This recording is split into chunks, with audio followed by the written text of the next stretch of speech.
Class 10th, coming to poetry. I Know Why the Caged Bird Sings by Maya Angelou. Maya Angelou, born on April 4, 1928, was a powerful feminist writer of African American ethnicity. Her parents divorced, and as a result, she was sent to Arkansas to live with her grandmother.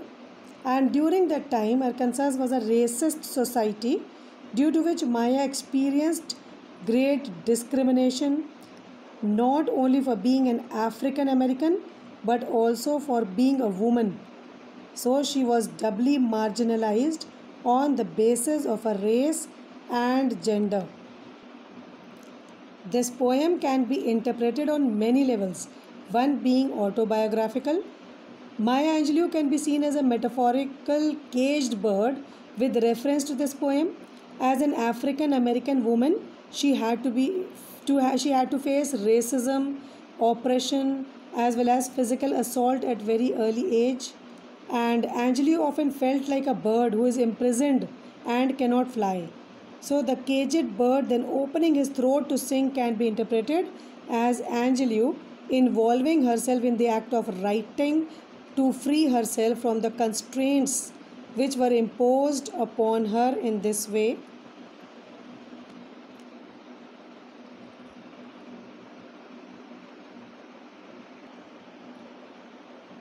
So when we read the poem, we find that the poem consists of 6 stanzas.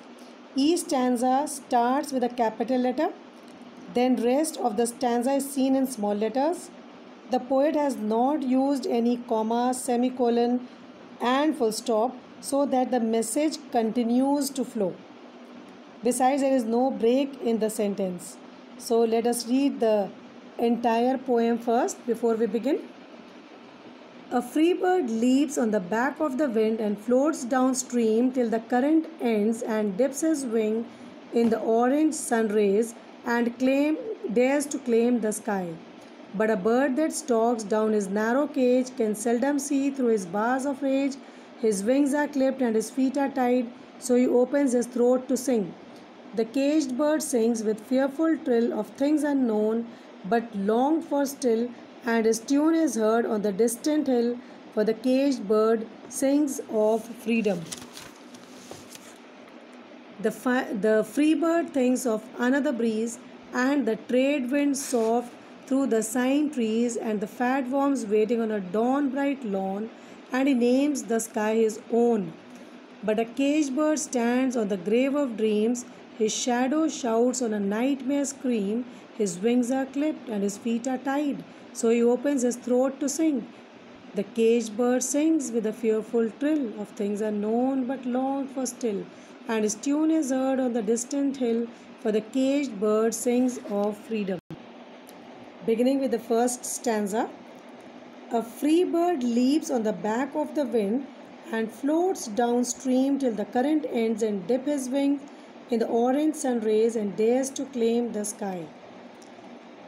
So the poet begins by referring to the flight of a free bird who springs free from the ground to fly in the direction of the air current. It looks as if the bird had immersed his wings in the orange rays of the sun covering the sky. The free bird flies as if the sky belonged to him. So we find the theme of freedom versus enslavement which is running throughout the poem. Freedom is symbolized through the unrestricted movement of the free bird, whereas the enslavement is symbolized by the caged bird whose wings are clipped and feet are tied. So we can clearly see here the poem begins with the free bird which is leaping and floating freely in the sky and claim the sky as his own. The freedom of the bird in the natural habitat is shown. The free bird's sense of freedom is best expressed when the poet says that the free bird dips his wing in the orange sun rays and dares to claim the sky. Coming to the second stanza. But a bird that stalks down his narrow cage can seldom see through his bars of rage. His wings are clipped and his feet are tied, so he opens his throat to sing. See, on the other hand, we have a caged bird whose enslavement is represented through his wings that are clipped. The caged bird cannot fly freely in the sky. His vision of freedom is not there, as the poet says that he can seldom see through his bars of rage. The bird is imprisoned and thus is filled with rage.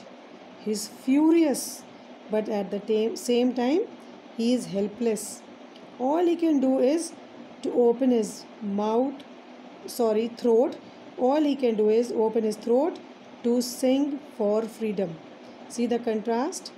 While the free bird is untroubled and with the help of the color imagery of orange rays as the effect heightens, the orange is a color associated with glow and happiness, and in sharp contrast, the bird is caged. The other bird, which is caged, is imprisoned and is full of rage and is furious and is helpless. Coming to the third stanza, the caged bird sings with fearful trill of things unknown, but longed for still, and his tune is heard on the distant hill, for the caged bird sings of freedom. We'll find this stanza to be repeated at the end. The sixth stanza is also the same. So the caged bird can only sing with a fearful trill of things unknown. Trill, fearful trill means to produce a sound in an unsteady way, as if one is afraid of or nervous of something. So here we can see the caged bird can only sing with a fearful trill. The voice, the song is quavering, moving, and it is singing of things unknown. Things unknown can be a reference to the unknown freedom.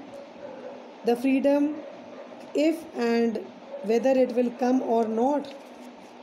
So the stanza finds us the caged bird quavering in his voice, which is unsteady, which is moving, and he realizes his condition but still longs for freedom. So the poet reveals that the bird's cry for freedom is heard at a far away place. Coming to the fourth stanza of the poem, the free bird thinks of another breeze, and the trade winds soft through the sign trees, and the fat worms waiting on a dawn bright lawn, and he names the sky his own. So this stanza goes back to the unrestricted moment of the free bird. The free bird thinks of another breeze means which is the strong trade winds which are blowing through the leaves of the trees. So the poet also mentions the fat worms which are waiting on lawn at dawn, at sunrise, to be consumed by him. It appears as if the free bird had named the sky's own, since there are no other birds to contest with him in the sky. So the sky is all his.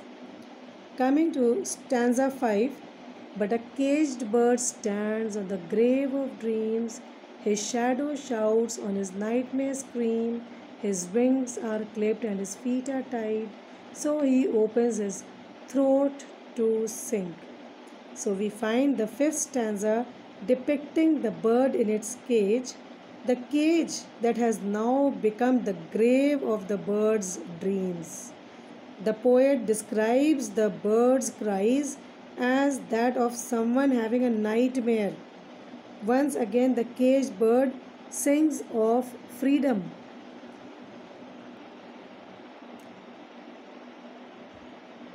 The caged bird's condition is so distressful that the cage becomes a symbol of his grave of dreams. Even though the caged bird lives a harsh life, it continues to persevere, and is unwilling to surrender to its opponents.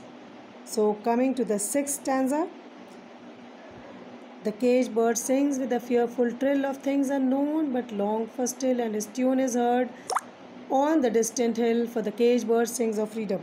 So the birds still longs for freedom in his song, and the poem ends on a positive note as his tune is heard at some distant hill.